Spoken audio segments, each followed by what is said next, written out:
তোমার জীবনে যতই কষ্ট আসুক, কোনো সময় কারো কাছে তুমি হাত বাড়িও না।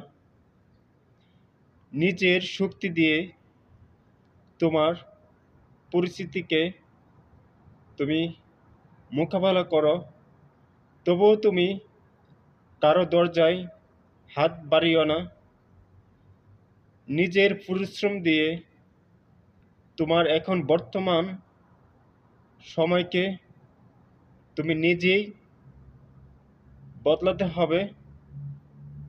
তবুও তুমি কারো কাছে হাত বাড়িও না। তুমি চেষ্টা চালিয়ে যাও। ইনশাল্লাহ তোমার সব চেষ্টা, সব পরিকল্পনা মহান আল্লাহ পূর্ণ করে দেবেই।